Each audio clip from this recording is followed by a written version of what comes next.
Hi everyone, today we will talk about how to fix or how to solve TikTok you are following too quickly 2022. To know how to fix or how to solve you are following too quickly 2022, you should just go to settings like this. You will click. After that, in this page you will go to apps, default apps, app settings. When you will see this list, you will go down to find the application of TikTok and you will enter. Then in this page here you will go to click for stop. When you will end this, you will enter to storage. After that, in this page you will click clear cache. Then you will go to click clear data.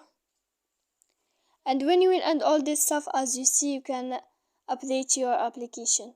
So please don't forget to support us by like and subscribe. See you next time in another video.